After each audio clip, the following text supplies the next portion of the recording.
সভাকে পরমারাধ্যতম শ্রী শ্রী গৌরী গুরুবর্গের শ্রীপাদ পদ্মে অহিতুকী কৃপা ভক্তি প্রার্থনা করি আজ আমরা রামনগর নিবাসী গোবিন্দ প্রভুর বাসভবনে বৈষ্ণব সমাগমে মধ্যাহ্নকালীন ভাগবত ধর্মসভায় কিছু ভক্ত ভগবানের কথা কীর্তন মুখে শ্রবণ করে আত্মশোধন করবার প্রয়াস করছি।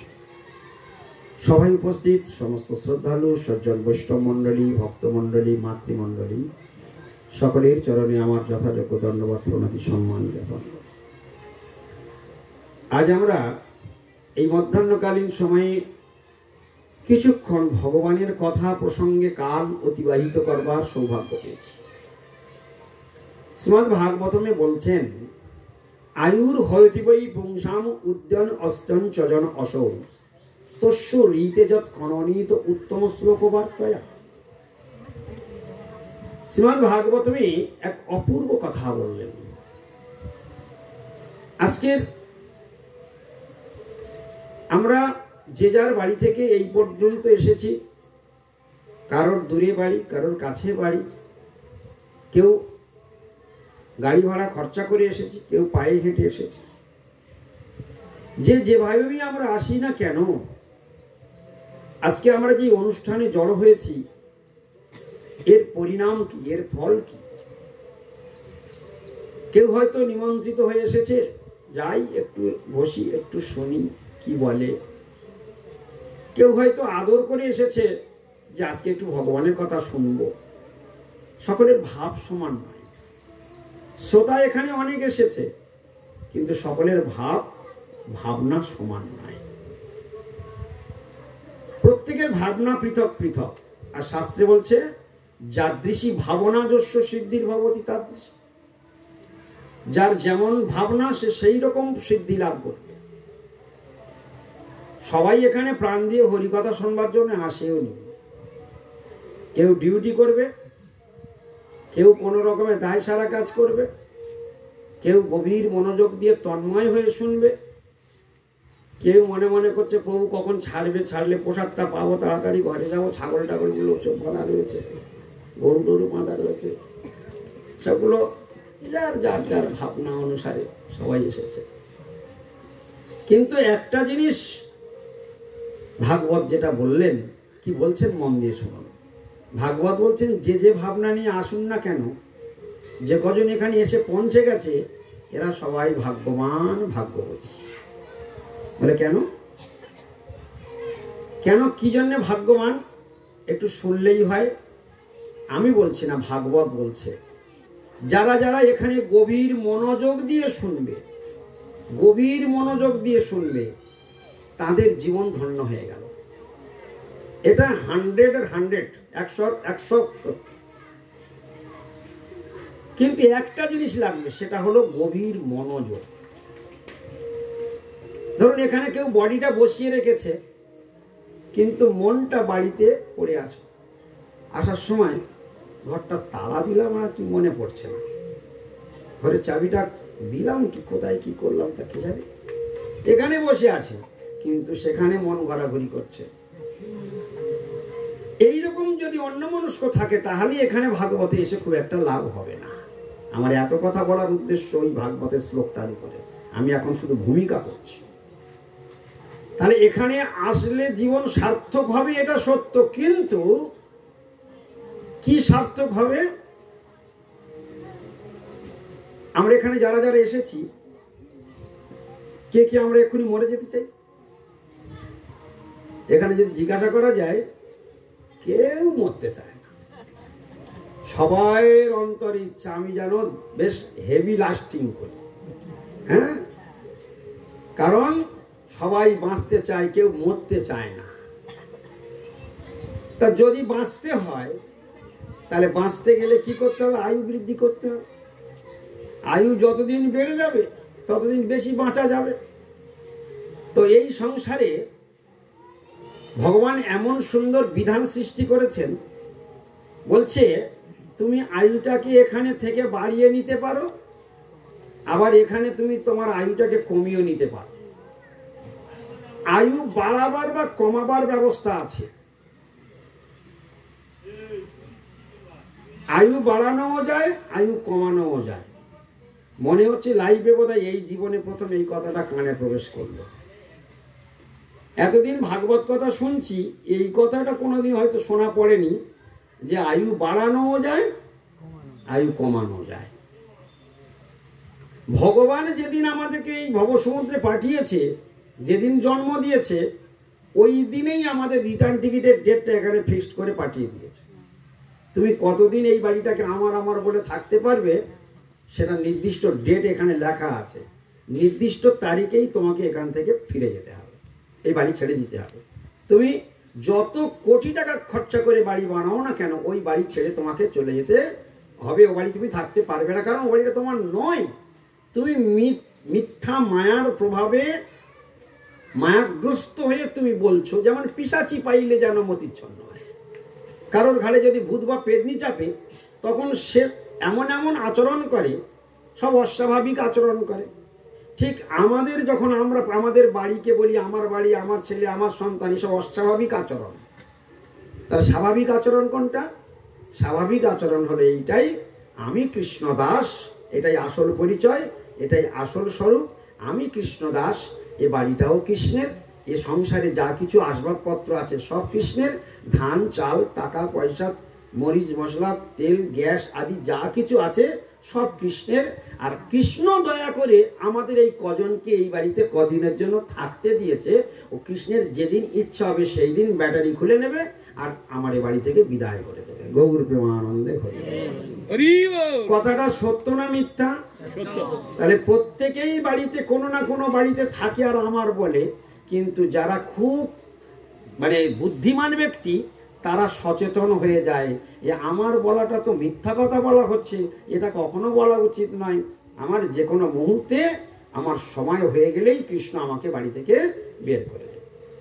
এখন আমাদের সকলের ইচ্ছা আছে আমি যেন সহজে না মরি, আমি যেন অনেক দিন বাঁচি। আরে ভাই, বাঁচবার ইচ্ছা আছে সেটা তো বুঝলাম, কিন্তু বাঁচবার জন্য আমার ইচ্ছা আমি চাকরি করব। আরে ভাই, চাকরি করবো তা হাত পা গুটিয়ে বসে থাকলে কি চাকরি এসে গালে ঢুকবে? হ্যাঁ, নহি সুপ্তস্য সিংহস্য প্রবিশ্যন্তি মুখে মৃগা। ঘুমন্ত সিংহের বুকে কখনো হরিণ এসে প্রবেশ করে না।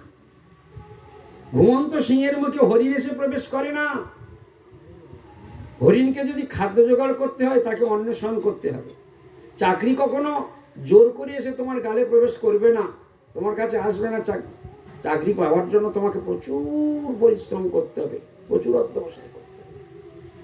ঠিক এইরকম ভগবানকে পেতে গেলে প্রচুর অধ্যবসায় করতে হবে, প্রচুর অধ্যয়ন করতে হবে, প্রচুর কিছু ভক্তি ভগবানের সেবা পূজা আদি করতে হবে, ভগবানের সঙ্গে লিঙ্ক তৈরি করতে হবে, ভগবানের সঙ্গে ট্রানজাকশন তৈরি করতে হবে। ট্রানজাকশন আমাদের আগে ছিল, এখনো আছে, পরেও থাকবে, কিন্তু আমরা ভোলা জীব, সব ভুলে পড়ে আছি, সেইগুলো ঘষা মাজা হচ্ছে। ঠিক যেমন পিতলের বাসন বহুদিন পড়ে থাকলে, কাঁসার বাসন বহুদিন পড়ে থাকার পরে ওর কি হয় গো, কিরকম কিরকম দেখায়, সবুজ সবুজ কিরকম কিরকম। হ্যাঁ, তারপর ঠিক জাঁতা কলে পড়ে গেলে একদম চকচক চকচক চকচক। এইরকম আমরা সব বহুদিন ধরে আমাদের স্বরূপত কৃষ্ণদাস হওয়া সত্ত্বেও আমরা এইরকম বহুদিন অকেজো অবস্থায় পড়ে আছি বলে আমাদের কোনো ঘষা মাজা হচ্ছে না। ওই সাধুর কাছে পড়লেই ও সব ঘষা মাজা হয়ে যাবে, এবার সাইজ হয়ে যাবে, তখন সবাই আদর করবে। স্বরূপত আমরা কৃষ্ণদাস, সেই কৃষ্ণদাসত্বে ফেরবার জন্য সদ্গুরু চরণাশ্রিতে ভগবানের ভজন করতে হবে। আর যদি কারোর বাঁচার বেশি দিন ইচ্ছা থাকে তাহলে তাকে কি করতে হবে? বলছে এইখানেই ভাগবত এই শ্লোকটি বলেছেন, যেটা আমরা প্রথমেই শুনলাম, আয়ুর হরতি বৈ পুংসাম উদ্দন অস্তন চজনসৌ তস্যরিতে যৎক্ষণনীত উত্তম শ্লোক বার্তয়া।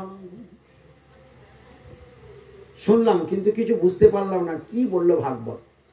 এই ভাগবত শুনতে এসেছি কিন্তু কিছু বুঝতে পারলাম না। আয়ুর, এই আয়ু শব্দটা বোঝা গেছে। আয়ুর হরতি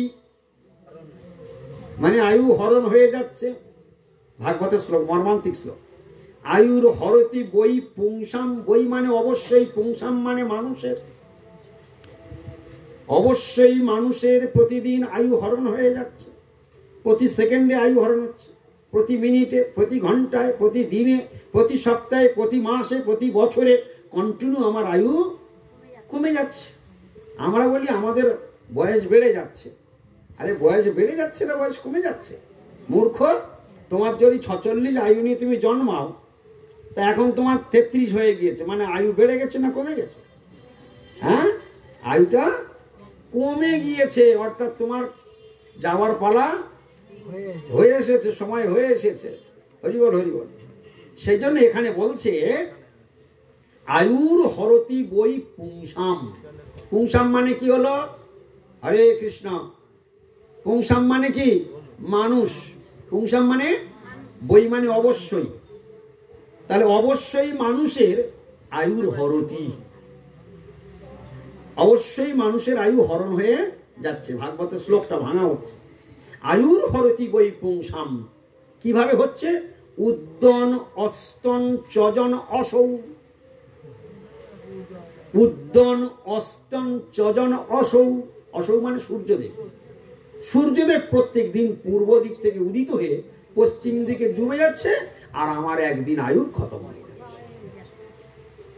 ভাগবত বলছে। ভাগবত আমরা কি শুনতে এসেছি?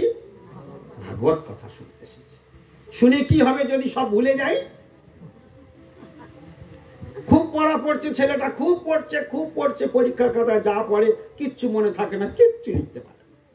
এরা ডেলি নাম হটতে যায়, শুধু শোনে, হ্যাঁ, আর সব ভুলে যায়।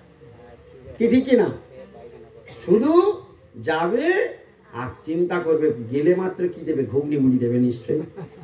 হ্যাঁ, সকালবেলা রসায়ন দেবে, ঘুগনি মুড়ি দেবে। আচ্ছা, তাই নয় হলো। তারপরে হ্যাঁ, যেই হরিকথা শেষ হবে, তারপর হরিকথাটাকে পুরো ডিলিট করে দেবে, দিয়ে জায়গা ধরবে। এই এখানে আসবে, এখানে আমার লোক আছে, এখানে এখানে আমার লোক আছে। হ্যাঁ, এইসব করে ঠিক কিনা? জায়গাটা আগেগুলো সব ধরে টরে নেবে। হ্যাঁ, তারপরে যদি পরিবেশনের ত্রুটি হয়, যে পরিবেশন করবে তার উদ্ধার করবে। হ্যাঁ, তার উদ্ধার করবে। আবার কি করবে? এদিকে প্রসাদ পাবে, পাশে আর একটা জায়গা রেখে দেবে, তাতে মালকড়ি ধরে নেবে, কারণ ওটা বাড়ির জন্য সন্ধ্যাবেলার জন্য কমপ্লিট করতে হবে। গৌর প্রেমানন্দে বলে এগুলো নাম হট্টে আসার আসল উদ্দেশ্য নয়, এগুলো সব অন্য ধান্দা নিয়ে আসা। এতে জীবনে কোনোদিন ভক্তি বাড়বে না, জীবনে কোনোদিন এতে ভক্তি হবে না। ওই সমস্ত হবে, কিন্তু ভক্তির সঙ্গে দেখা হবে না, এটা জেনে রেখে দিও। সেই জন্য ভাগবত পরিষ্কার বলে দিল, উদ্দন অস্তন চজন অসৌ। পূর্ব দিক থেকে সূর্য উদিত হয়ে পশ্চিম দিকে ডুবে গেল, আর আমার একদিন আয়ু হরণ হয়ে গেল, কমে গেল। কিন্তু পরের লাইনটা যা বলছে আয়ু বাড়ানো, পীরের পিছনের লাইনটা খুব সুন্দর। কিন্তু তস্যরিতে যৎক্ষণ অনিত উত্তম শ্লোক বার্তা। তস্যরিতে খুব মনোযোগ শুনবে, আমার দিকে তাকিয়ে থাকবে, অন্যদিকে তাকালে আর কিচ্ছু বুঝতে পারবে না। তস্যরিতে, তস্যরিতে, রিতে মানে বিনা, তস্য মানে তার, বিনা মানে ছাড় আছে। তার আয়ু হরণ হবে না, তার আয়ু হরণ হবে না। কার? বলে যত, যত মানে যার, ক্ষণ নিত উত্তম শ্লোক বার্তা। যত ক্ষণ, যত ক্ষণ অর্থাৎ ক্ষণ মানে সময়। হ্যাঁ, আমার হাতে ক্ষণকাল সময়, ক্ষণ মানে সময়। যত ক্ষণ নিত, নিত মানে ব্যয়িত হয়। যত ক্ষণ নিত, যার সময় ব্যয় হয়, উত্তম শ্লোক বার্তয়া। উত্তম শ্লোক ভগবান শ্রীকৃষ্ণের আর এক নাম হলো উত্তম শ্লোক। তাহলে উত্তম শ্লোক বার্তয়া, বার্তা মানে কথা। তাহলে উত্তম শ্লোক বার্তয়া মানে কি হলো? ভগবানের কথায় যার কাল অতিবাহিত হয়, তার আয়ু ওই সূর্যদেবের ক্ষমতা নেই তার আয়ু হরণ করতে।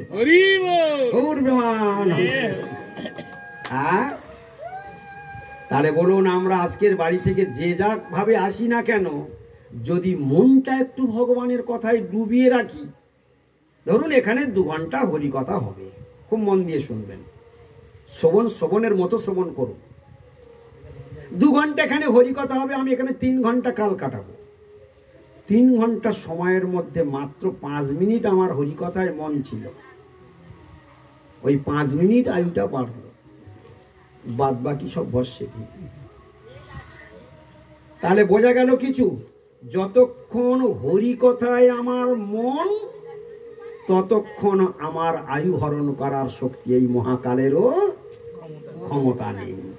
বলে দিয়েছে তস্য রীতে, তস্য রীতে ভেরি ভেরি ইম্পর্টেন্ট শব্দ, তার আয়ু হরণ করতে পারবে না।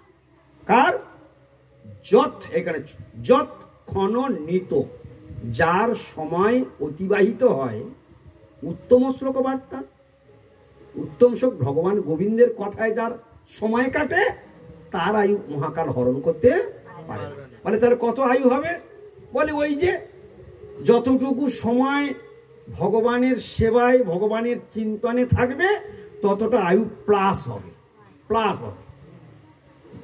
বুঝতে পেরেছেন? প্লাস মানে কি? ওটা যোগ হলো, ওটা বেড়ে গেল, ওইটুকু আর কারুর ক্ষমতা নেই ওটুকু কেড়ে নেওয়ার। বলে আয়ু এটা বাড়ানোর ব্যবস্থা শুনলাম। আচ্ছা, ভাগবতের এটা ইন্টারেস্টিং শিক্ষা নয় কি? বাঁচতে তো সবাই চাও, কিন্তু বাঁচার জন্য বেশি দিন বাঁচতে চাও, বাঁচার জন্য কিছু করো তো। যার সেবা করলে, যার পূজা করলে, যার ভাবনা করলে, যাকে নিয়ে চিন্তন করলে আয়ু বাড়ে, তাকে ধরো। আর তুমি যাদের চিন্তা করছো সারাদিনে, তারা সব মরণশীল, তারা সব ক্ষণস্থায়ী, কৃষ্ণই একমাত্র পার্মানেন্ট। তাই তার কথা ভাববে, তোমার আয়ু বাড়বে। শ্রীপুত্র, ছেলে মেয়ে, আত্মীয় স্বজন, বন্ধু বান্ধব, টাকা পয়সা, ঘর বাড়ি, লক্ষ্মীর ভান্ডার নিয়ে চিন্তা করবে, তোমার আয়ু হু হু করে মাইনাস হবে, হু করে মাইনাস হবে, সব কমতে থাকবে। তাহলে আমরা কোনটা করছি বলুন তো সারাদিনে? এই জন্য প্রবাদে আছে, যে যার গর্ত, কেউ বললই না, সব জানে, চুপ করে আছে। আর এই ফাঁকে আমার মা ভালো করে ঘুমিয়ে নিচ্ছে। মা ভালো করে ঘুমিয়ে নাও, এই সুবর্ণ সুযোগ। হ্যাঁ, তাহলে যে যার গর্ত সেই তার ফলে। তাহলে সারাদিনে আমরা যাদের নিয়ে চিন্তা ভাবনা করি, এরা কেউ পার্মানেন্ট নয়। এই জন্য মহাজন বলে উঠলেন, বিফল এসে বিনো কৃপণ দুর্জন। কাদের সেবা করছি? কৃপণ আর দুর্জন। আমরা মনে করছি আমার স্বামী, আমার ছেলে, আমার নাতি, আমার মেয়ে, আমার জামাই। বলে এরা কেউ তোমার আপন নয়, এরাই হলো স্বজনাক্ষ দস্যু।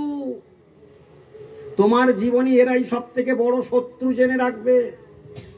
এ কথা শুনলে মাইকে যারা দূরে আছে না, হ্যাঁ, বলছি প্রভু বলে কি, হ্যাঁ, স্ত্রী পুত্র আত্মীয় স্বজন এরাই আমাদের জীবনের জীবন। আর প্রভু বলে কি? বলছে, ভাগবত বলছে, আমি বলছি না, ভাগবত বলছে স্বজনাক্ষ দোষ। শব্দটা সবাই একবার বলুন, স্বজনাক্ষ দস্যু। সবাই বলুন। স্বজন কাদের বলা হয়? স্ব মানে নিজ জন, যারা আমার একেবারে ক্লোজ, আমার স্বামী, আমার নারী ছড়া ধন, আমার মেয়ে, আমার জামাই, আমার নাতি। হ্যাঁ, স্বজন আখ্যা, আখ্যা মানে বলা হয়, যাদেরকে স্বজন বলা হয়, স্বজনাক্ষ, যাদেরকে তুমি স্বজন বলে জানো। ভাগবত বলে দিল গোপন কথা, এরা তোমার স্বজন নয়, এরাই সব থেকে বড় দস্যু। তোমার জীবনকে বরবাদ করবার জন্য এরাই সব থেকে বড় প্ল্যাটফর্মে দাঁড়িয়ে আছে। কেন? বলে যৎক্ষণাৎ তুমি একাদশী করতে যাবে, এরাই বারণ করবে। যৎক্ষণাৎ তুমি নাম হট্টে আজ পাঠ শুনতে যাবো বলবে, এরাই বাধা দেবে। তুমি যেদিন থেকে সাধু সঙ্গ করে একটু নিরামিষ খাবার কথা বলবে, তখন এরাই তোমার বাধা দেবে। তুমি গোলকের পথে যাত্রা করবে, এরা তোমার করতে দেবে না।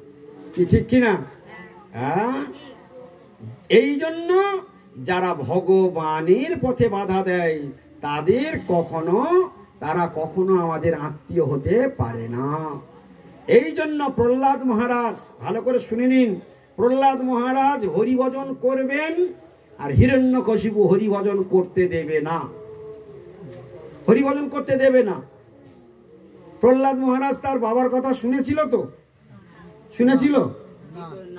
শোনেনি, তাহলে বাবাকে পরিত্যাগ করে দিল। তোমার মতো বাবা আমার লাগবে না, তোমার মতো বাবা আমার লাগবে না।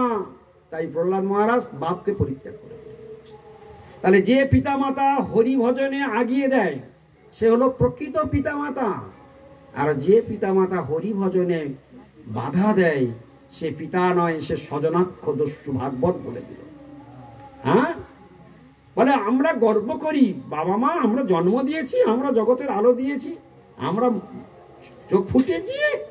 বলে ছাগলেও চোখ ফোটায়, তোমার থেকে সোরের ক্ষমতা বেশি, সোর একসঙ্গে 16টা বাচ্চার জন্ম দিতে পারে। তাহলে তোমার কি যোগ্যতা আছে? তুমি একটা জন্ম তো ছাগল কুকুরেও দিতে পারে, তুমি জন্ম দিয়ে বাবা মা সেজে বাহাদুরি করছো। আরে বাবা মা তারাই, হ্যাঁ, ভাগবত বলছে, ঋষভদেব ভগবান বলছে প্রকৃত বাবা মা হতে গেলে তোমাকে হরি ভজনে আগিয়ে দিতে হবে, সেই দিন তোমার জীবন সার্থক হবে। বলে কোথায় লেখা আছে? বলে ভাগবতে। বলে ভাগবত কি বলেছে? ভাগবত কি শাস্ত্রগ্রন্থ আগে ভালো করে জানুন। ভাগবত হচ্ছে বেদের সার বেদান্ত সূত্র, আর বেদান্ত সূত্রের সার হলো শ্রীমদ্ ভাগবতম, অর্থাৎ নিগম কল্পতরুর গলিতং ফলম। সারা নিগম কল্পতরু বেদরূপ কল্পবৃক্ষের সার ফল হলো ভাগবত। আর সেই ভাগবতে এই মর্ম কথাগুলো লেখা আছে। এ বড় গুপ্ত কথা। তাহলে বাবা মা কি? তারা গুরুজন। বাবা মা তারা কি? তাদের সেবা করা উচিত, তাদের পূজা করা উচিত। আপনারা ভুল বুঝবেন না যে প্রভু বলে গেছে বাবা মা সেবা পূজা করতে লাগবে না, এ কথা কিন্তু আমি বলি নাই। কি বলা আছে? ভাগবত বলেছে বাধা দিলে জানবে সত্য, হরিভজনে বাধা দিলে জানবে সত্য। কি বলেছি? হরিভজনে যদি বাধা দেয় পিতামাতা হয়ে, তাহলে সে প্রকৃত পিতামাতা নয়, নামে পিতামাতা, কিন্তু সে স্বজনাক্ষ দস্যু। সেই জন্য প্রহ্লাদ মহারাজ তার পিতাকে পরিত্যাগ করলেন। আর ভগবান সেই প্রহ্লাদকে রক্ষা করার জন্য তিনি স্তম্ভের মধ্যে আবির্ভূত হলেন এবং তার পিতাকেই সবার আগেই বিনাশ করলেন। কথাটি বোঝা গেল? তাহলে এরকম বাবা মার যে বিনাশ অবশ্যম্ভাবী, কেউ রুখতে পারবে না, এটা শাস্ত্রে ভাগবতে প্রমাণ আছে। যখন বলি মহারাজের রাজসভায় ভগবান বামনদেব আসলেন, সেই সময় শুক্রাচার্য দিব্য দৃষ্টিতে দর্শন করে বলি মহারাজ কে তার গুরুদেব শুক্রাচার্য বলছে, বলি তুমি এই ছোট বামনটাকে দান দেবে না, তুমি এই বামনটাকে দান দেবে না, কারণ এ হলো সাক্ষাৎ ভগবান বিষ্ণু। ধরে ধরে বলে দিচ্ছে, এ ছদ্মবেশে এই বামনের রূপ ধারণ করে এসেছে, তুমি একে দান দেবে না। এ দেবতাদের পক্ষ হয়ে স্বয়ং বিষ্ণু এই রূপ ধারণ করে এখানে এসেছে। হ্যাঁ, এখন আপনার কিন্তু ফোন ধরা উচিত, ফোন সাইলেন্স করে দিন, কারণ ভগবানের থেকে কেউ বড় লাট সাহেব ওখানে নেই। হ্যাঁ, আয়ুটা ওই বাড়াবে যার ফোন ধরা হচ্ছে। হরে কৃষ্ণ। আমার অপরাধ নেবেন না প্রভু। হরে কৃষ্ণ। প্রভু আমি বললাম বলে আমার অপরাধ দিও না। না না, কি ফোন আছে জানেন উনি যে টোন কাটছে। না না, ঠিক আছে, ছেড়ে দাও, সব কথা কান দিতে নেই। উনি সব কথা কানে। কৃষ্ণ কৃষ্ণ গৌর প্রেমানন্দে, হরি হরি হরি বল, হরি বল। ছাড়ো সকল ছাড়ো।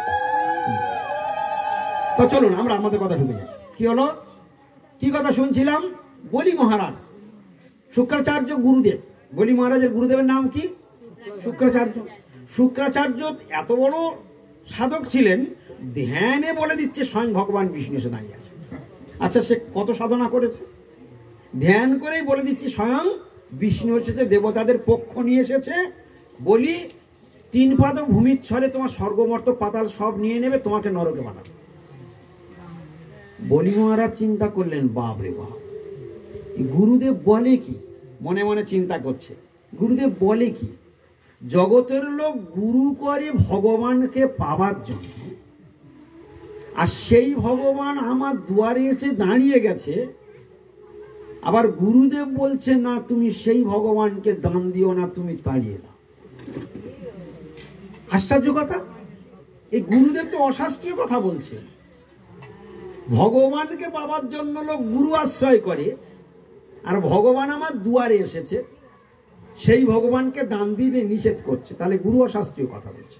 আর একটা পয়েন্ট বলি মহারাজ চিন্তা করছেন, আচ্ছা এই ত্রিভুবনের সব সম্পত্তির মালিককে? মনে মনে করছে বলি মহারাজ। ত্রিভুবনের সব সম্পত্তির মালিককে? ভগবান।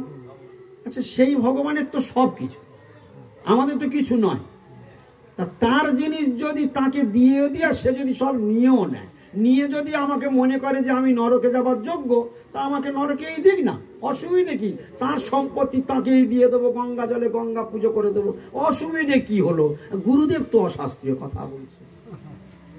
এই হলো শিষ্য। তখন গুরুদেব বলছে দান দিও না। বলি মহারাজ বলেন, গুরুদেব এটা কি করে হয়? স্বয়ং যদি আমি হয়তো দান দিতাম কি না দিতাম সেটা পরের কথা, কিন্তু আপনি তোমার চোখ খুলে দিলেন স্বয়ং ভগবান এসেছে। হ্যাঁ, আপনি তো বলে দিলেন স্বয়ং ভগবান এসেছে, তাই হয়তো ফেরাতাম, কিন্তু এখন আর মোটে ফেরাবো, দান আমি দেবই। তখন শুক্রাচার্য কি করলেন? অভিশাপ দিয়ে বললেন, তুমি শ্রীভ্রষ্ট হয়ে যাও মূর্খ। এই কথা বলে শুক্রাচার্য চলে গেলেন। তাহলে বলি মহারাজ জগতে দেখালেন, গুরু যদি অশাস্ত্রীয় কথা বলে, ভগবানের সেবায় বাধা দেয়, বলি মহারাজ দেখিয়ে দিলেন গুরুকেও ত্যাগ করে দেওয়া উচিত। হ্যাঁ, গুরুকে ত্যাগ করে দিলেন বলি মহারাজ।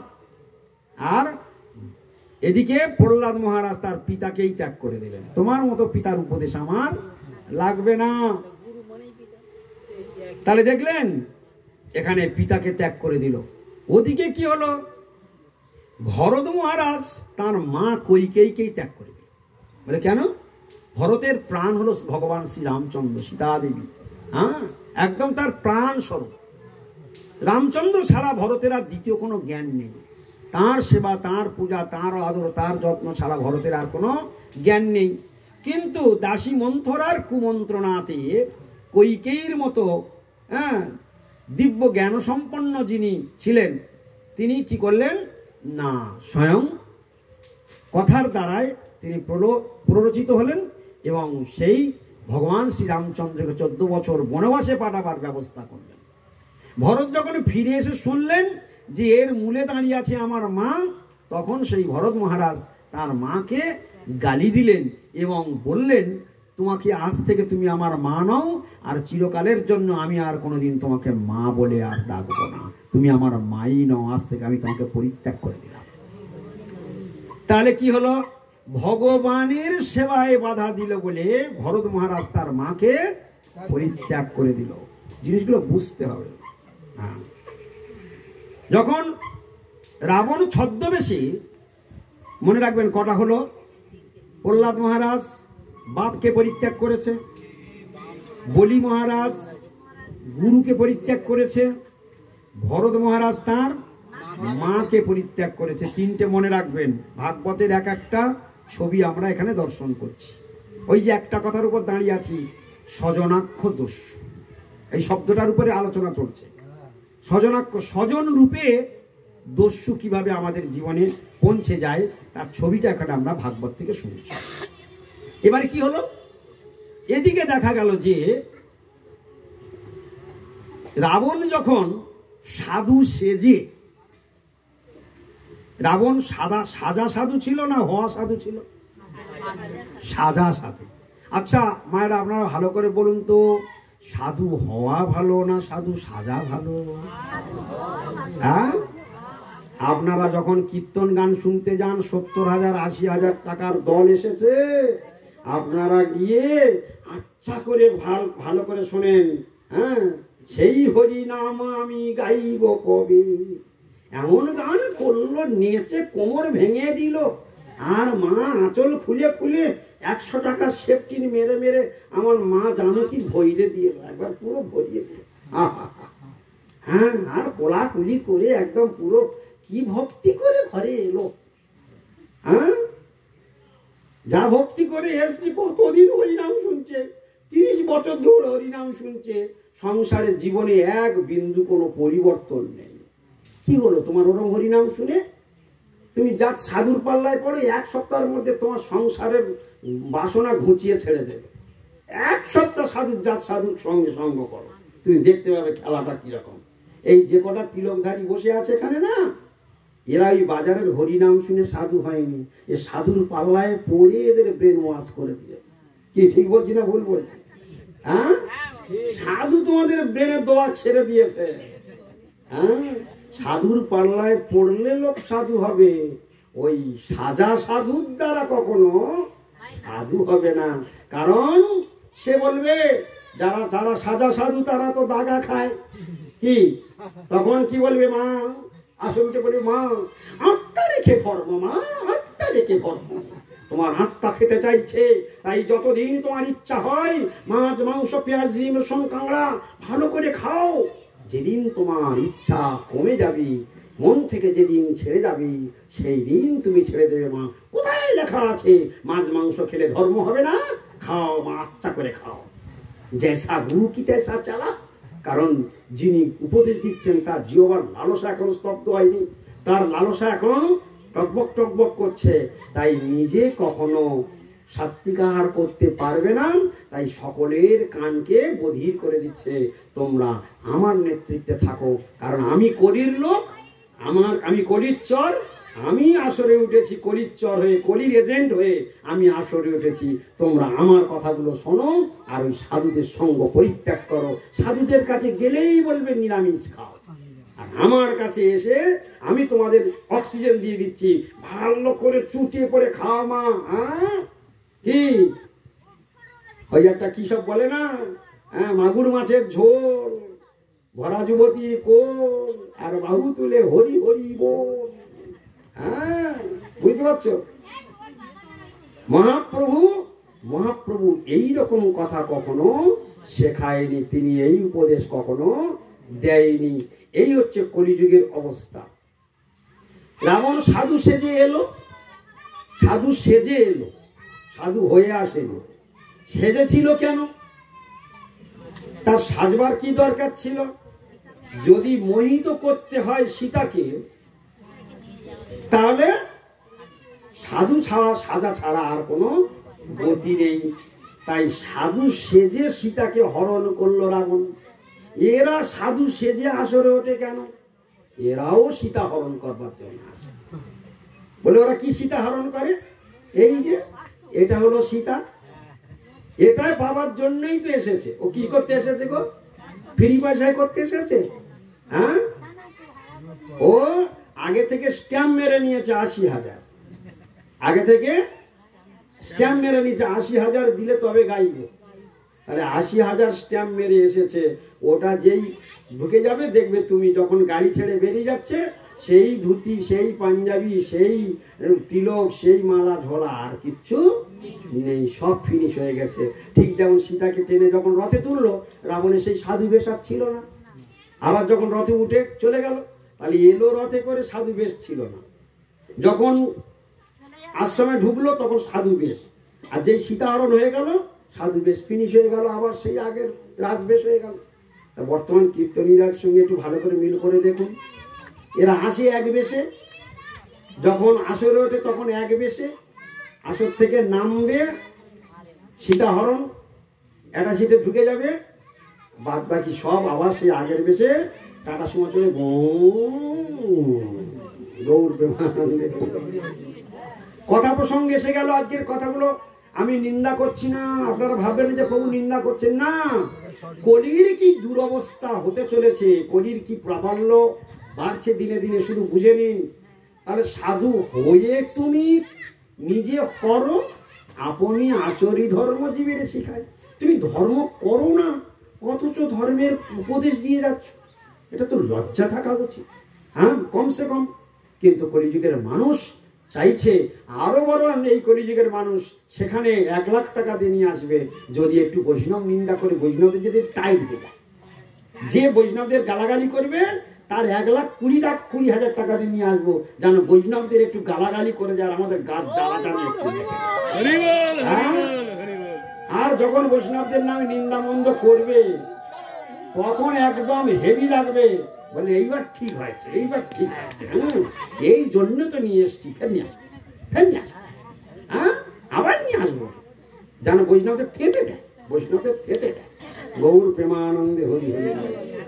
ঘুঘু দেখেছো, ফাঁক দেখো। হ্যাঁ, দুর্যোধন সেই ছোটবেলা থেকে পঞ্চপাণ্ডবের শত্রুতা আরম্ভ করেছে। সেই কুরুক্ষেত্রের যুদ্ধে পর্যন্ত, তার কুরুক্ষেত্রের রণাঙ্গনে দুর্যোধন উরু তে গদা প্রহার করেছে, যন্ত্রণা ছটফট করে কাতরাচ্ছে, শুরু থেকে শেষ পর্যন্ত শুধু আস্ফলন করেছে, দম্ভ করেছে, অহংকার করেছে। আর পঞ্চপাণ্ডব গোবিন্দের চরণ কোনোদিন ছাড়েনি। পঞ্চপাণ্ডবের একটা কেশের আগা পর্যন্ত ক্ষতি করতে পারেনি এই পঞ্চপাণ্ডবের দুর্যোধনের পক্ষ। সব অংশে বিনাশ হয়ে গেল, সব অংশে বিনাশ। তাই আপাতত কলির প্রাবল্যে অধর্মের কিছুটা বাড়ন্ত বা হাততালি বা মজালটা আমরা দেখতে পাবো, কিন্তু বাস্তবিকে ধর্মের জয়, যথা ধর্ম তথা জয়। একটু দেরিতে, ভগবান একটু দেরিতে আসে, মজাটা দেখে আগে, তারপর এমন ধরা ধরে একদম। শিশুপালের 101-এ পড়লো তবে মা। 100 পর্যন্ত কৃষ্ণ কি গালাগালি খাওয়া খেয়েছে শিশুপালের কাছে। ভগবান কত ধৈর্যশালী, কত ধৈর্য ভগবানের, ঠিক কিনা? আমাদের ধৈর্য আছে? আমাদের ধৈর্য নেই, ভগবান এত ধৈর্য। তো যাই হোক, সেই পরমেশ্বর ভগবানের যে অপূর্ব লীলা হচ্ছে রামলীলা, যেটা আমরা শুনছিলাম, তাহলে রাবণ সীতা হরণ করে নিয়ে চলে গেল, পঞ্চবটির বনে রেখে দিল। যখন বিভীষণ একমাত্র ওইখানে ছিল ভগবান শ্রীরামচন্দ্রের ভক্ত, ওই সারা লঙ্কাপুরীতে কে ভক্ত ছিল? বিভীষণ। বিভীষণ দাদাকে বললো, দাদা এই সীতা হচ্ছে জগন্মাতা, জগতের লক্ষ্মী, ভগবান রামচন্দ্র তিনি স্বয়ং ভগবান, তার সঙ্গে বিরোধিতা করা উচিত নয়, আপনি সসম্মানে সীতা মাতাকে ফেরত দিন। এতেই সকলের, সারা লঙ্কাবাসীর মঙ্গল হবে, আপনারও মঙ্গল হবে। যেই এই কথা বলেছে, সেই ভরা সবার মধ্যে বক্ষস্থলে লাথি মারলেন রাবণ, দূর হোক কুলাঙ্গার। বিভীষণ কি করলো? স্বজন, আত্মীয় স্বজন পরিত্যাগ করে দিল, পুরো স্বজন পরিত্যাগ করে দিয়ে বিভীষণ কোথায় চলে গেল? সেই ভগবানের কাছে চলে গেল। গেল কিনা? তাহলে রাবণ হচ্ছে স্বজন, সব পরিত্যাগ করে দিয়ে চলে গেল। তাই এখানে ভগবানকে পাওয়ার জন্য বিভীষণ পর্যন্ত তার দাদা রাবণ এবং কুম্ভকর্ণ আদি তার স্ত্রীপুত্র পরিজন সব পরিত্যাগ করে চলে গেল। তাহলে এখানে কটা দেখলাম? তাহলে 4টে হয়ে গেল, মনে থাকবে তো?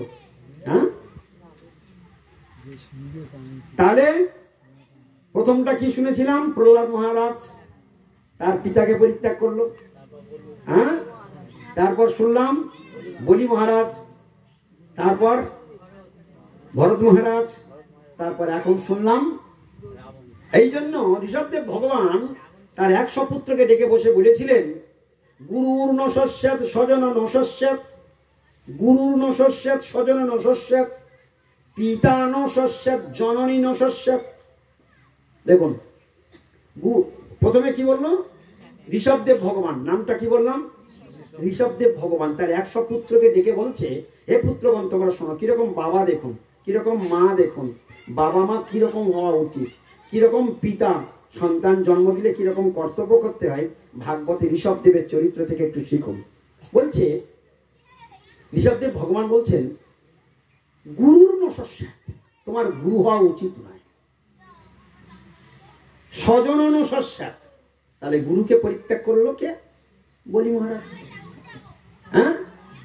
তাহলে গুরুর নশস্যাৎ, পুত্রদেরকে বলছে স্বজন নশস্যাৎ, আত্মীয় স্বজন হওয়া উচিত নয়। পিতা নশস্যাৎ, বাবা হওয়া উচিত নয়। জননী নশস্যাৎ, দৈবং ন তৎস্যাৎ, স্বর্গের দেবতা হওয়া উচিত নয়। স্বর্গের দেবতাদেরকে পরিত্যাগ করেছিল জানেন? স্বর্গের দেবতাদেরকে পরিত্যাগ করেছিল খট্টাঙ্গ রাজা। খট্টাঙ্গ রাজার নাম শুনেছেন আপনারা কোনোদিন? খট্টাঙ্গ রাজার কি ছিল? খট্টাঙ্গ রাজা ছিলেন মর্তভূমির একজন খুব যোদ্ধা, বড় যোদ্ধা, ধার্মিক রাজা এবং অনেক বড় যোদ্ধা। তার যুদ্ধে কেউ সহজে কেউ পরাস্ত করতে পারত না। তো কোনো এক সময় দেবতারা অসুরদের কাছে পরাজিত হয়ে স্বর্গরাজ্য হারা হয়ে গিয়েছে। ঠিক সেই সময় ওই ইন্দ্র আদি দেবতাগণ তারা এসে এই খট্টাঙ্গ রাজাকে বলেন যে আপনি কৃপা করে আমাদেরও একটু যুদ্ধ করুন। দেখুন স্বর্গের রাজা দেবতারা এসে মর্তভূমির রাজা খট্টাঙ্গের কাছে বলছে আপনি কৃপা করে আমাদেরও একটু যুদ্ধ করুন। খট্টঙ্গ রাজা মনে মনে করলেন, নশ্বর প্রান্ত একদিন যাবে তো হোক, দেবতাদের সেবায় যদি লাগে তো লাগুক। এ হলো বৈষ্ণবের হৃদয়। তো তিনি কি করলেন না, সেই দেবতাদের হয়ে প্রাণপণে যুদ্ধ করে সেই অসুরদেরকে পরাস্ত করে দিলেন। দেবতাদের আবার স্বর্গরাজ্য ফিরে পেলেন। তখন দেবতারা খুশি হয়ে খট্টঙ্গ রাজাকে বলছেন, আপনার সেবাতে আমরা খুব প্রসন্ন হয়েছি, আপনি কি বর চান বলুন।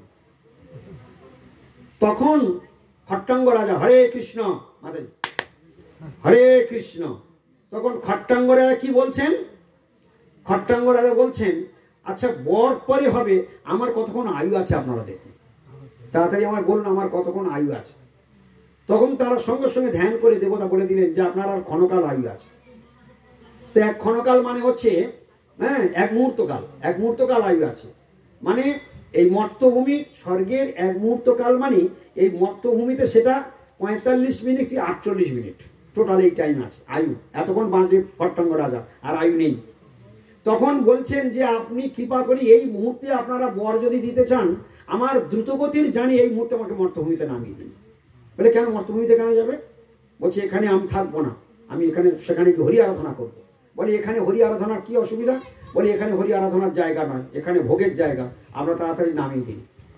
সঙ্গে সঙ্গে দেবতাগণ অত্যন্ত দ্রুতগতি জানে মর্তভূমিতে নামিয়ে দিলেন। আর যেই মর্তভূমিতে নামিয়ে দিলেন, সঙ্গে সঙ্গে খট্টঙ্গ রাজা ভগবানের কৃষ্ণের ধ্যানে বসে গেল, আর সঙ্গে সঙ্গে আয়ুক্ষয় হয়ে গেল। সঙ্গে সঙ্গে সেই খট্টঙ্গ রাজা গোলক বৃন্দাবন চলে গেল। গৌর প্রেমানন্দ হরি। তাহলে স্বর্গের দেবতাদেরকে পরিত্যাগ করে দিল কে? খট্টঙ্গ রাজা। দৈবগ্ন তৎসৎ, দৈবগ্ন তৎসৎ। এবার বলছে অতিষ্ঠ নস্যাৎ, স্বামী হওয়া উচিত নয়। কি স্বামী হওয়া উচিত নয়? আপনাদের প্রত্যেকের স্বামী তো আছে, হ্যাঁ? প্রত্যেকের একটা একজন একজন করে এক এক জনের গলায় মালা দিয়ে একদম চুটিয়ে পড়ে সংসার, হ্যাঁ? আর ভাগবত বলছে প্রতিষ্ঠ নস্যাৎ, পতি হওয়া উচিত নয়, পতি হওয়া উচিত নয়। বলে কেন নয়? এই পতি বলছে তাহলে কয়জন হলো টোটাল?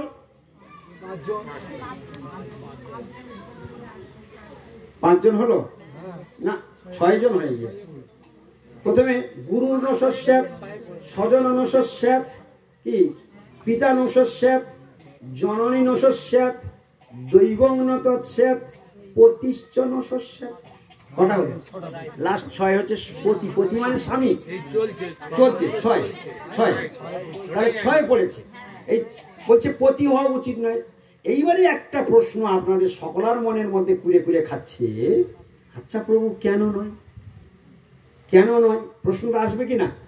কেন নয়? তার উত্তর ঋষভদেব ভগবান দিলেন। 100 পুত্রকে ট্রেনিং দিচ্ছে, বাবা কারে বলে দেখুন। বলছে কেন জানো? এদের এই আসনে বসা উচিত নয়, কারণ ন মোচয়েত যো সমবেত মৃত্যু। এই শব্দটা আপনারা সকলে বলবেন, আমার পরে পরে বলবেন। ন মোচয়েত। তোমরা ঝগড়া করতে পারো?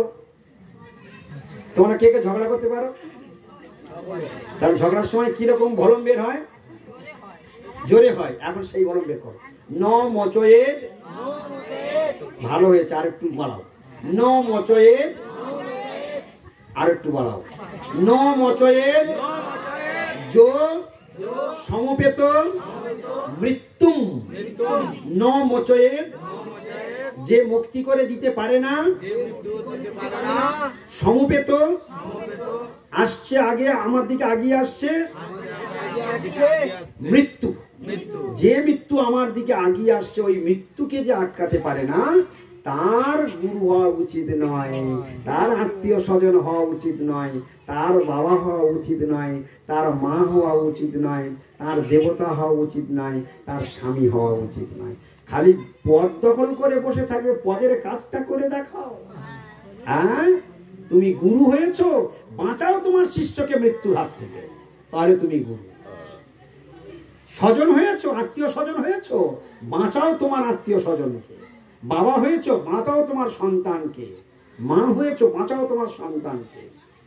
দেবতা হয়েছো, আমরা তো সবাই দেবতার পূজা করি, কই দেবতারা আমাদের মৃত্যুর হাত থেকে বাঁচাতে পারে? তাহলে দেবতা হওয়া উচিত নয়। পতি হয়েছো, পতি হয়েছে, পতি স্ত্রীকে যদি মৃত্যুর হাত থেকে বাঁচাতে না পারো, তাহলে তোমার পতির আসন দখল করা উচিত নয়। ভাগবতের মর্মান্তিক শ্লোক। গুরুর ন সস্যাৎ স্বজন ন সস্যাৎ পিতা ন সস্যাৎ জননী ন সস্যাৎ দৈবং ন তৎস্যাৎ প্রতিষ্ঠ ন সস্যাৎ ন মোচয়ুজ সমবেত মৃত্যুং। করাল মৃত্যু আমার দিকে দৌড়ে আসছে, সেই মৃত্যুর হাত থেকে যদি এই 6 জন বাঁচাতে না পারে, তার এই 6 জনের কারণ এই আসন দখল করা উচিত নয়। আর আমরা সকলেই ওই আসনটা দখল করে বসে আছি। তাই ভগবান বললেন, ভাগবত বললেন, যদি এই 6 জন না পারে তাহলে তার চরণে শরণ গ্রহণ করো, যে তোমার এই মৃত্যুর হাত থেকে বাঁচিয়ে দিতে পারবে। তোমার মরার পরে আর জন্ম হবে না, সে একমাত্র একজনই আছে, ভগবান কৃষ্ণ। ভগবান কৃষ্ণ তিনি স্বয়ং গীতাতে বললেন, তিনি অভয়বাণী দিলেন। শুনে রাখুন আজকের কান খুলে, কেন সাধুরা গোবিন্দের দিকে যাবে, কেন হরিভজন করবে, কেন হরির সেবা করবে, কি বলছে সেখানে? বলছে জন্ম কর্ম চ মে দিব্যম এবং যে ব্যক্তি তত্ত্বত ত্যক্তা দেহং পুনর্জন্ম নৈতি মামেতি সুর্জুন। কি বললো? কিচ্ছু বুঝতে পারলাম। ভগবান বললেন আমার জন্ম এবং আমার কর্ম সব দিব্য অপ্রাকৃত। এ কথাটা যারা জেনে ফেলেছে, এ কথাটা যারা বুঝে ফেলেছে, তারা কি করবে? জন্ম কর্ম চ মে দিব্যম এবং যে ব্যক্তি তত্ত্বত ত্যক্তা দেহং, দেহত্যাগ করার পর পুনর্জন্ম ন বিদ্যতে, তার আর পুনর্জন্ম হবে না। তাহলে দেখা গেল, তাহলে আমার মরার পরে আর পুনর্জন্ম হবে না। আমার স্থান নিত্যধাম গোলক বৃন্দাবনে আমার স্থান হবে, হ্যাঁ, নিত্য বৈকুণ্ঠ ধামে আমার গতি হবে। তাহলে দেখুন, সেবা পূজা যদি করতে হয় তো কার করা উচিত? ভগবান শ্রী গোবিন্দের চরণে শরণ গ্রহণ করে ভজন করা উচিত। এই জন্য শাস্ত্র বলছেন, যেই জন কৃষ্ণ ভজে সেই হলো বড় চতুর। অতএব সেই পার্মানেন্ট বস্তুকে যে ধরতে পারে সে হলো চালাক, আর যে পার্মানেন্ট বস্তুকে ধরতে পারে না সে কখনো চতুর হতে পারে না। হরে কৃষ্ণ। তাহলে কি হলো? আমরা কি শুনলাম? যে পরিষ্কার আমরা বুঝে নিলাম যে 6 জন যে আসন আমরা দখল করে আছি, এরা কেউ মৃত্যুর হাত থেকে বাঁচাতে পারে না। এই জন্য এই আসনে বসা উচিত নয়। আর সেই জন্য ভগবান বললেন, আমি তোমার প্রকৃত গুরু, আমি তোমার প্রকৃত আত্মীয়, আমি তোমার প্রকৃত বাবা, আমি তোমার প্রকৃত মা, আমি প্রকৃত দেবতা এবং আমি তোমাদের একমাত্র পতি। তোমাদের যার যার ধরবে সব কটা পটল তুলবে, আমাকে ধরো, আমি আর কোনোদিন পাল্টাবো না, আমি চিরকাল তোমার হয়ে যাব। গৌর প্রেমানন্দ। আচ্ছা, বারবার মরে, বারবার স্বামীর গলায় মালা দিয়ে, বারবার সংসার পাতার থেকে একবার গোবিন্দের গলায় মালা দিয়ে দিলে তো ঝামেলা ছুটে যায়। গোবিন্দ ছিল, গোবিন্দ আছে, আর গোবিন্দ থাকবে। তাহলে পার্মানেন্ট স্বামী, যেমন মীরাবাই বুদ্ধি করে নিল। মীরাবাই স্বামীর নাম কি গো? মীরাবাই স্বামীর নাম কি? গিরিধারী গোপাল। মীরাবাইয়ের স্বামীর নাম কি? গিরিধারী গোপাল। সেই গিরিধারী গোপালের চরণে আত্মসমর্পণ করে দিল, তাকে স্বামী রূপে বরণ করে নিল। হ্যাঁ, আপনারা একজন কে একটু বলতে যাচ্ছিল যে ভগবানকে কোথায় পাবো, যে তার গলায় মালা দেব, কি একটা যেন বলতে যাচ্ছিল, এর মধ্যে ফুট কেটেছে, কথাটা আমার কানে এসেছে। কে বলেছে? হ্যাঁ, গিরিধারীকে কোথায় পাবে? ভগবান 8 প্রকার বিগ্রহ রূপে এই জগতে বিরাজমান আছেন। মহারাজ আপনি চলে আসুন। 8 প্রকার বিগ্রহ রূপে এই জগতে ভগবান বিরাজমান আছেন। ভালো করে শুনবেন। 8 প্রকার বিগ্রহ, জীবনে নাম শুনেছেন? নাম, বিগ্রহ, স্বরূপ, 3 এক রূপ, 3 ভেদ নাই, 3 চিদানন্দ। নাম, বিগ্রহ, স্বরূপ। নাম, বিগ্রহ, স্বরূপ। অর্থাৎ কৃষ্ণ নামটাই কৃষ্ণ। ওই কৃষ্ণ নাম নিরন্তর করবে, কৃষ্ণকে তুমি মনে মনে প্রার্থনা করবে, কৃষ্ণ আমি তোমাকে প্রতিরূপে পেতে চাই। অনর্গলে একটাই বাসনা থাকবে, আর নিরন্তর ভগবানের সেবা পূজা করে যাবে। গোবিন্দ তোমার ডাকে সাড়া দেবে, ঠিক টাইমে তোমাকে, তাকে কি করে নেবে? তোমাকে জীবন সঙ্গিনী বানিয়ে নেবে। 16,108টা রাজকন্যা সকলকে বিয়ে করে নিল। হ্যাঁ, তারা সব, আর 100 কোটি গোপী তারা কৃষ্ণকে প্রতিরূপে পেতে চেয়েছিল, তাদের সকলের বাসনা পূর্ণ করে দিল। তুমি বাসনা করো না যে গোবিন্দ আমি তোমাকে প্রতিরূপে পেতে চাই, নিরন্তর ওই বাসনা করে যাবে, একদিন তোমার বাসনা পূর্ণ করবে। ভগবানের নাম বাঞ্ছা কল্পতরু। তুমি যদি মনে করো গোবিন্দ আমি তোমাকে পুত্ররূপে চাই, আমি তোমার মা হতে চাই, ভগবান সেই বাসনা পূর্ণ করবে। তুমি যদি বলো ভগবান আমি তোমাকে বন্ধুরূপে পেতে চাই, ওই বাসনা ছাড়া দ্বিতীয় আর কোনোদিন চিন্তা করবে না, নিরন্তর গোবিন্দের সেবা পূজা করে যাও আর ওই বাঞ্ছা করে যাও, একদিন তুমি ভগবানের সখা হয়ে তার সঙ্গে গোচারণে অংশগ্রহণ করতে পারবে। এই জন্য যে যেমন বাঞ্ছা করে, শান্ত দাস্য সক্ষ বাৎসল্য মধু, তার মধ্যে চারি ভাব ভক্তি দিয়া নাচাম ভুবন। দাস্য রসে যদি তুমি ভজন করো, তোমাকে প্রভুরূপে ভগবান দর্শন দেবেন। সক্ষভাবে যদি তুমি ভজন করো, তাহলে সখারূপে তোমাকে দর্শন দেবেন। বাৎসল্য রসে যদি তুমি ভজন করো, তাহলে ভগবান তোমাকে তোমার পুত্ররূপে আসবে। আর যদি তুমি পতিরূপে সেবা করতে চাও, ভগবান তোমার পতিরূপে আসবে। এর নাম বাঞ্ছা কল্পতরু। আমরা বাঞ্ছা কল্পতরু করি। হ্যাঁ, বা কল্পতরু মানে কি? তার কাছে যা চাওয়া যায় সে সেটাই, সেই বাসনা পূর্ণ করে। হ্যাঁ, ভগবান দেয়। হ্যাঁ, তুমি মৃত্যু চাইলে মৃত্যুই তোমাকে দেবে, মৃত্যু চাইলে তোমাকে মৃত্যুই দেবে। তোমার ইচ্ছায় গোবিন্দ চলবে না, গোবিন্দ তার ইচ্ছায় চলবে। তুমি শুধু দরখাস্ত করে রাখো, দরখাস্তটা তুমি করে রাখো, গোবিন্দ আমি মরতে চাই, মরতে চাই, মরতে চাই। তুমি দরখাস্ত করে রাখো, যথা সময়ে তোমার ডাক ছাড়া হয়ে যাবে। তুমি টেনশন করবে না, সুগার বাড়াবে না। যে কদিন দেহে প্রাণ আছে হরিভজন করো। যারা মূর্খ তারা মরতে চায়, মূর্খ তারা মূর্খ যারা মরতে চায়। বলছে দেহে যতক্ষণ শ্বাস আছে, ভাগবত কি বলছে শুনে নাও। লব্ধেয়া সুদুর্লভম ইদং বহু সম্ভবান্তে মানুষ্যম অর্থদম অনিত্যম অপিয় ধীর তূর্ণং যথেত নপতেত অনুমৃত্যু যেমন নিঃশ্রেষায় বিষয় খলু সর্বতস্যেত। ভাগবতে বলছেন, বলছে সে হলো বুদ্ধিমান যে নিঃশ্বাসের শেষ নিঃশ্বাস আগ পর্যন্ত হরির আরাধনা করে না। যতক্ষণ দেহে প্রাণ আছে, বলছে তূর্ণং যতেত নো পতেত অনুমৃত্যু যাবন। অনুমৃত্যু যাবন, অনুমৃত্যু মানে মৃত্যুর আগের সেকেন্ড, মৃত্যুর আগের সেকেন্ড পর্যন্ত যে কৃষ্ণ নাম করতে করতে মরে, সে হলো ভাগ্যবান। আর যে বলে গোবিন্দ আমার তুলে নাও, আমার তুলে নাও, সেটা নাম্বার ওয়ান মূর্খ। কেন? দুর্লভ মানুষ জন্ম দেহি নাম ক্ষণভঙ্গুর। হ্যাঁ, মুদুর্লভ মানুষ জন্ম দেহি নাম ক্ষণভঙ্গুর তত্রাপি দুর্লভং মন্যে বৈকুণ্ঠ প্রিয় দর্শনম। মানব জীবন যারা পেয়েছে তাদের মর্ম মর্মে এই শব্দটা তাদের মুখে বলা উচিত নয়। কারণ হরিভজন যদি না করে তাহলে এক্ষুনি মজা, আর হরিভজন যে করবে সে যুগ যুগ বেঁচে থাকবে। হ্যাঁ, এটাই জেনে রাখবে হরিভজন যদি, কারণ বিনা ভার বাড়িয়ে লাভ নেই। যে হরিভজন করবে না সে তার এক্ষুনি মরে গেলেই বরং তার লাভ। যে হরিভজন করবে না সে যদি এক্ষুনি মরে যায় তার লাভ, আর যে হরিভজন করবে সে যুগ যুগ বেঁচে থাক তার লাভ। মানে কেন? যে হরিভজন করবে না সে এক্ষুনি মরে যাক। প্রভু কি বলছে, এটা কি বলছে? এই দেখেছো প্রভু কি বলছে, যে হরিভজন করবে না সে নাকি মরে যাক। আরে ভাই, মরে গেলে তুমি ভুল বুঝছো কেন? মরে গেলে তোমার লাভ। বলছে আমাদের লাভ? বলে হ্যাঁ। বলে কিরকম লাভ? বলে লাভটা তাহলে দেখাবো। যে হরিভজন করবে না সে মরে গেলে কি লাভ দেখাবো, দেখবে। মহারাজের জন্য একটা উরুদ্ধরি গৌর আসুন মহারাজ, এদিকে আসুন।